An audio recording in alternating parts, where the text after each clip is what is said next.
हिंसा बढ़ती जा रही है, मगर सत्ता में बैठे लोग या तो आंखें मूंदे हुए हैं या फिर इन घटनाओं को बढ़ावा दे रहे हैं। मुसलमानों पर जो कहर टूटा है वो किसी से छुपा नहीं है। ये लोग सिर्फ अपने मजहबी पहचान की वजह से निशाने पर हैं। ऐसा लगता है जैसे संविधान की किताब तो है, पर इसे चलाने वालों का ईमान गुम हो गया है कि hate speech, mob lynching, bulldozer द्वारा घरों को गिराने की घटनाएं आम हो गई हैं, खास तौर पर उत्तर प्रदेश में, जहां ऐसा लगता है जैसे कानून के नाम पर जंगल राज चल रहा हो। साल की शुरुआत में ही कई राज्यों में दुकानदारों को अपने नाम बोर्ड पर लगाने के लिए मजबूर किया गया। उत्तर प्रदेश में यति नरसिंहानंद ने बेहद घटिया बयान दिया। वक्फ जैसे बिल लाकर उनके धार्मिक अधिकारों को छीनने की कोशिश की जा रही है। ये दाग दाग उजाला, ये शब गजीदा शहर, वो इंतजार था जिसका, ये वो शहर तो नहीं।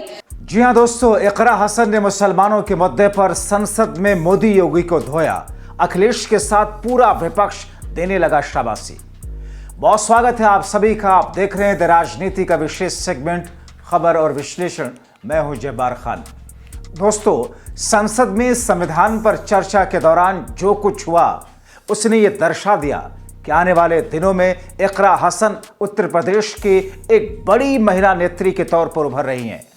संसद के भीतर जिस तरीके से इकरा हसन ने योगी आदित्यनाथ की उत्तर प्रदेश की सरकार और प्रधानमंत्री नरेंद्र मोदी की केंद्र की सरकार को जिस तरीके से आईना दिखाया, जिस तरीके से पानी पी पी कर कोसा, मुसलमानों के मुद्दे पर जिस मुखरता के साथ में इकरा हसन ने एक एक पॉइंट को उठा करके दुनिया के सामने और हिंदुस्तान के सामने रखने की कोशिश की, उसने ये जता दिया, उसने ये दर्शा दिया कि उत्तर प्रदेश में मुस्लिम लीडरशिप खत्म नहीं हो रही है। उसने ये दर्शा दिया कि आजम खान के बाद में कई सारे ऐसे मुस्लिम लीडर्स कतार में हैं जो कि मुखरता के साथ में मुसलमानों की आवाज़ उठाते हैं।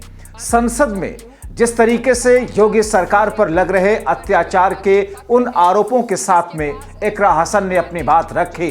संसद में जिस तरीके से उन्होंने कहा कि योगी आदित्यनाथ की सरकार तो मुसलमानों के खिलाफ काम करती है, गुंडे पाल रखे हैं। यति नरसिंहानंद जैसे लोग जो कि खुल करके पैगंबर मोहम्मद सल्लल्लाहु अलैहि वसल्लम के खिलाफ बोलते हैं। उत्तर प्रदेश में नेम प्लेट फल सब्जी और दूसरे मुसलमानों के खिलाफ लगवा करके उनकी रोजी रोटी खींचना और छीनना चाहती है सरकार। उत्तर प्रदेश में जगह जगह पर मस्जिदों के नीचे मंदिर ढूंढने का प्रयास कर रही है सरकार। और उत्तर प्रदेश की इस एजेंसी को लेकर, पुलिस प्रशासन को लेकर सरकार अपना एजेंडा चला रही है। इकरा हसन कहती हैं कि बांग्लादेश में जिस तरीके से हिंदुओं को परेशान किया जा रहा है, हिंदुस्तान में उसी तरीके से मुसलमानों को परेशान किया जा रहा है और इसके जिम्मेदार सीधे तौर पर मोदी और योगी हैं। इकरा हसन अपने भाषण के जरिए लोगों के सामने एक नया बहस का मौजू देती हैं। आइए आपको एक एक करके इकरा हसन की उन तमाम चीज़ों से वाकिफ कराते हैं कि इकरा हसन जब बोल रही थी तो कैसे भारतीय जनता पार्टी के माथे पर पसीने छूट रहे थे। इकरा हसन जब संसद में दहाड़ रही थी मुसलमानों के मुद्दे पर, तो मानो उस वक्त टेलीविजन के सामने बैठा हुआ हर सेकुलर शख्स तालियां बजा रहा हो। किस तरीके से विपक्ष इकरा हसन को शाबाशी दे रहा हो, आइए आपको दिखाते हैं और सुनवाते हैं एक एक करके किस तरीके से इकरा हसन ने मोदी और योगी सरकार को धोया। हिंसा बढ़ती जा रही है, मगर सत्ता में बैठे लोग या तो आंखें मूंदे हुए हैं या फिर इन घटनाओं को बढ़ावा दे रहे हैं। मुसलमानों पर जो कहर टूटा है वो किसी से छुपा नहीं है। ये लोग सिर्फ अपने मजहबी पहचान की वजह से निशाने पर हैं। ऐसा लगता है जैसे संविधान की किताब तो है, पर इसे चलाने वालों का ईमान गुम हो गया है कि hate speech, mob lynching, bulldozer द्वारा घरों को गिराने की घटनाएं आम हो गई हैं। दोस्तों, इकरा हसन ने वो साहस दिखाई, उस तरीके से योगी आदित्यनाथ पर प्रहार किया जो दूसरे नेता बोलने में हिचकते हैं। इकरा हसन ने संसद के भीतर जिस अंदाज में कहा कि मुसलमानों के दुश्मन है ये सरकार, योगी आदित्यनाथ की सरकार, उनकी रणनीति एक तरीके से मुसलमानों के खिलाफ काम करती हुई दिखती है। वो कहते हैं कि मुसलमानों पर कहर टूट रहा है, मुसलमानों को मुसलमान होने की सजा मिल रही है। उत्तर प्रदेश में जंगल राज चल रहा है, हर जगह बुलडोजर का कहर है, मुसलमानों के घर गिराए जा रहे हैं, दूसरे निर्दोषों के घर गिराए जा रहे हैं। ये योगी का जंगल राज चल रहा है।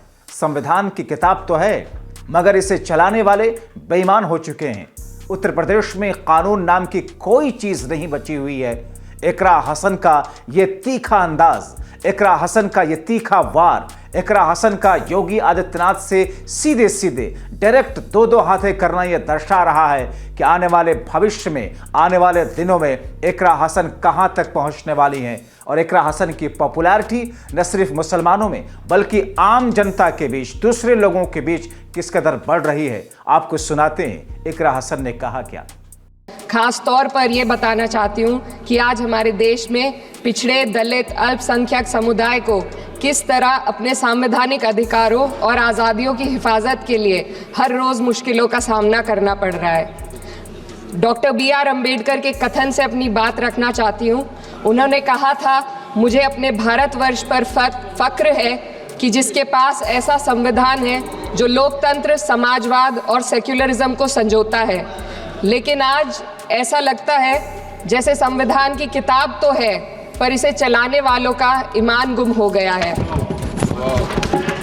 आज हिंदुस्तान में हर वर्ग को किसी न किसी चुनौती का सामना करना पड़ रहा है, मगर अल्पसंख्यक, खासतौर पर मुसलमानों पर जो कहर टूटा है वो किसी से छुपा नहीं है। ये लोग सिर्फ अपने मजहबी पहचान की वजह से निशाने पर हैं।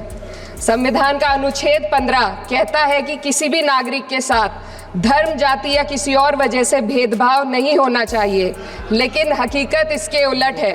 हालात इस कदर बिगड़ चुके हैं कि hate speech, mob lynching, bulldozer द्वारा घरों को गिराने की घटनाएं आम हो गई हैं, खास तौर पर उत्तर प्रदेश में, जहां ऐसा लगता है जैसे कानून के नाम पर जंगल राज चल रहा हो।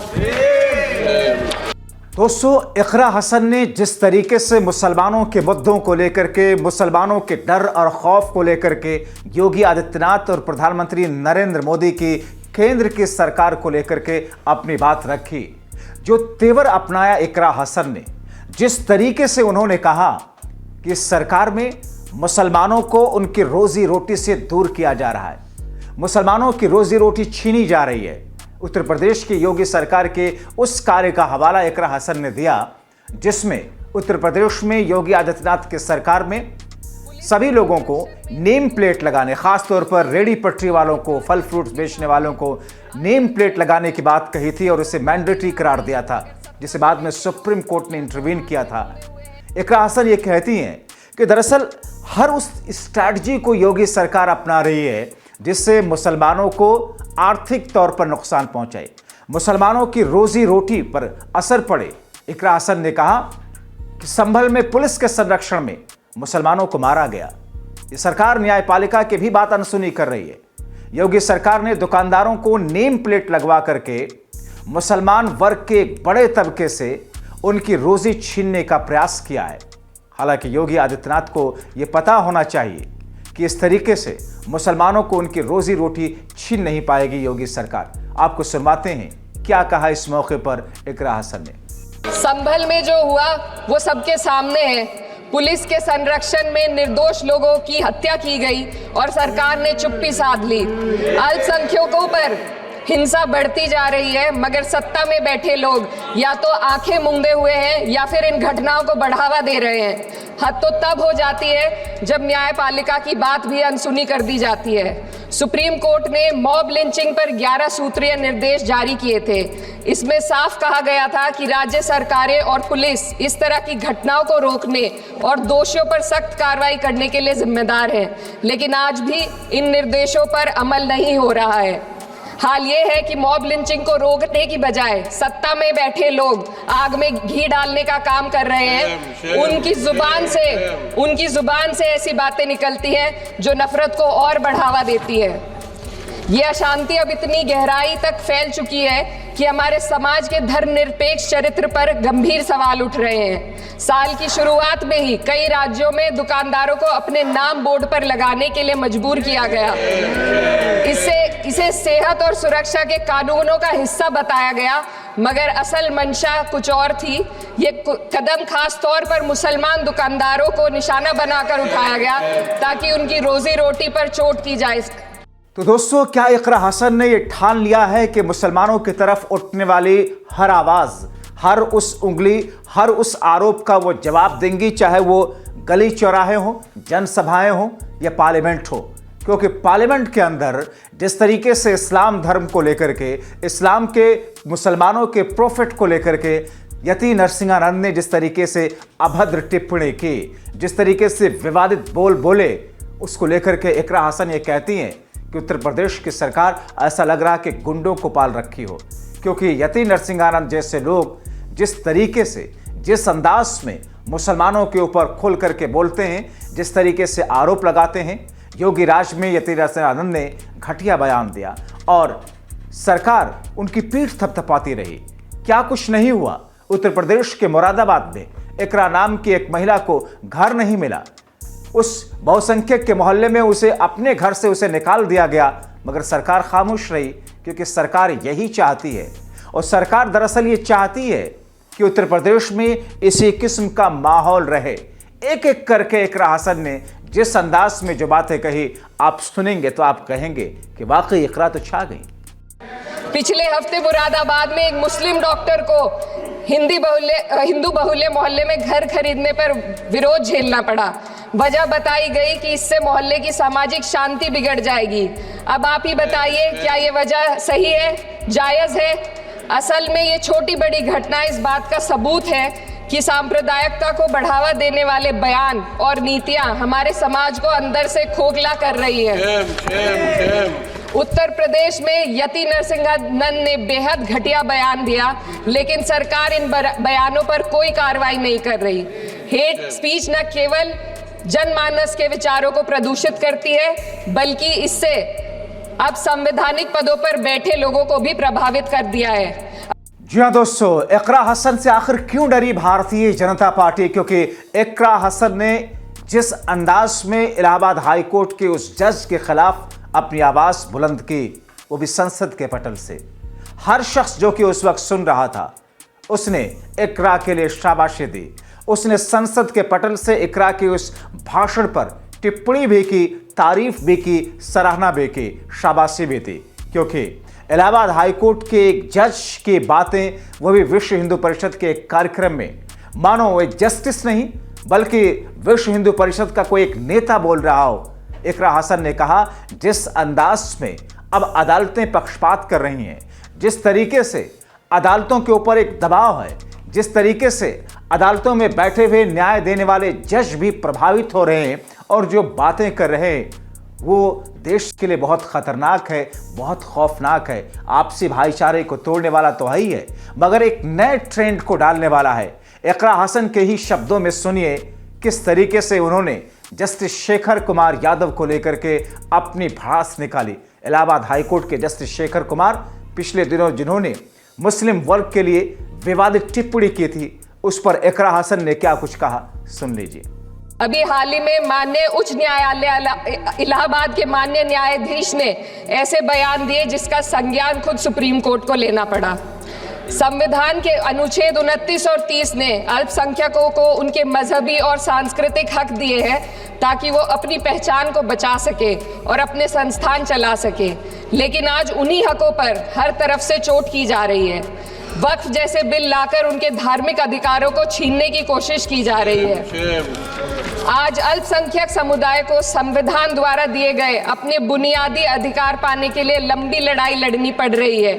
ऐसे कई मामले अदालत ने न्याय देकर संविधान की रक्षा की है, लेकिन अदालती प्रक्रिया में जो समय लगता है उसकी वजह से देश के सामाजिक ताने बाने को भारी नुकसान उठाना पड़ता है। तो क्या मदरसों के ऊपर लगने वाले आरोप या मदरसों के लेकर के जिस तरीके से भारतीय जनता पार्टी या फिर दूसरे हिंदू संगठनों के नेता अपनी आवाज उठाते हैं, वो आने वाले दिनों में बंद हो जाएंगी? क्या इकरा हसन ने अपने अंदाज में मदरसों के पक्ष में, मदरसों के बचाव में अब एक मुहिम छेड़ दी है?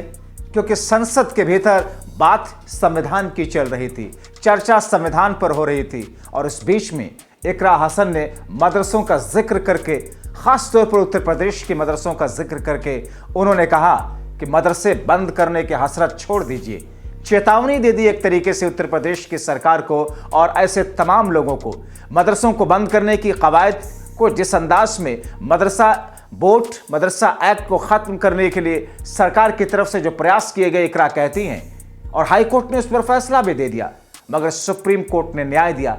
और ऐसे में इकरा कहती है कि मैं सुनाना चाहती हूँ, जताना चाहती हूँ, बताना चाहती हूँ लोगों को कि मदरसों को बंद कराने की जो हसरत पाल रखे हैं दिल से निकाल दीजिए, क्योंकि संवैधानिक तौर पर नियमों के अनुसार, गाइडलाइंस के अनुसार मदरसे चल रहे हैं। और मदरसा एक्ट के जरिए जिस किस्म की तालीम दी जा रही है वो देश को आगे ले जाने वाला है।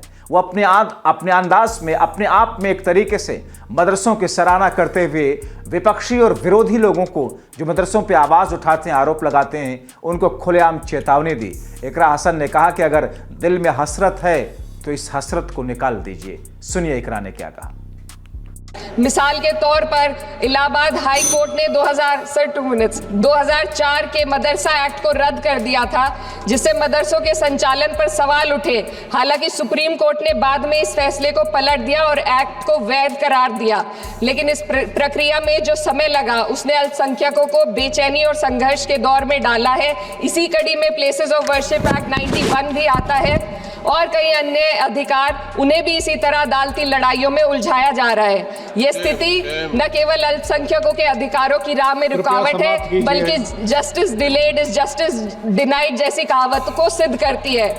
मैं इस सदन से दुनिया भर के अल्पसंख्यकों की आवाज उठाना चाहती हूँ, खास तौर पर हमारे पड़ोसी देश बांग्लादेश में अल्पसंख्यकों के साथ जो हो रहा है वे दिल को गहरे तक चोट पहुंचाने वाला है। उनकी जान माल की हत्या की जा रही है। क्या बांग्लादेश में वहां के अल्पसंख्यक समुदाय हिंदुओं को लेकर के जिस किस्म से परेशानी इस वक्त उनके सामने है, जिस तरीके से उनके साथ अत्याचार किया जा रहा है, उसको लेकर के देश में मौजूदा वक्त की योगी और मोदी सरकार को एक तरीके से घेरने के लिए इकरा हसन ने नया प्लान तैयार किया। क्योंकि इकरा हसन ये कहती हैं कि बांग्लादेश में हिंदू परेशान और मेरे देश में मुसलमान परेशान, और इस परेशानी के कारण दो ही लोग एक्सट्रीमिस्ट हैं। इकरा हसन ये कहती हैं कि बांग्लादेश की सरकार चीज़ों को संभाल नहीं पा रही और उस सरकार को जिस अंदाज में, जिस डेमोक्रेटिक वे में चीज़ें करनी चाहिए वो उसका फेलियर है। यहाँ पर ठीक उसी तरीके से सरकारों का फेलियर तो है ही है, लेकिन यहाँ पर तो सरकारों की मंशा है। यहाँ पर एक सियासी दल मुसलमानों के खिलाफ में अपनी मुहिम को चलाता है, और जिस अंदाज में बांग्लादेश के हिंदू परेशान हैं उसी अंदाज में भारत के मुसलमान परेशान हैं। लेकिन अब जनता जागरूक हो चुकी है, अब जनता समझ चुकी है। भ्रमित करके वोट लेने वाली पार्टी भारतीय जनता पार्टी और उसके नेताओं के जाल में ये जनता फंसने वाली नहीं।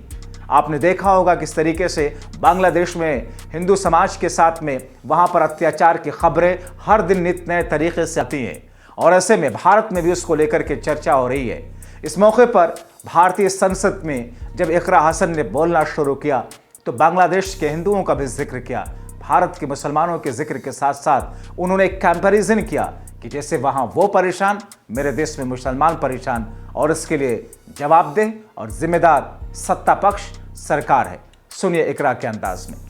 बांग्लादेश हो या हिंदुस्तान हो या कोई और देश, अल्पसंख्यकों की सुरक्षा, इज्जत और अधिकारों की हिफाजत हर सरकार की सबसे पहली जिम्मेदारी होनी चाहिए। मैं इस सदन से अपने देश के अल्पसंख्यकों के साथ बांग्लादेश के पीड़ित अल्पसंख्यकों की आवाज को एक साथ उठाना चाहती हूँ। ये वक्त की पुकार है कि हम सब मिलकर ये सुनिश्चित करें कि किसी भी इंसान को उसकी पहचान या मजहब के कारण डर कर जीने पर मजबूर ना होना पड़े।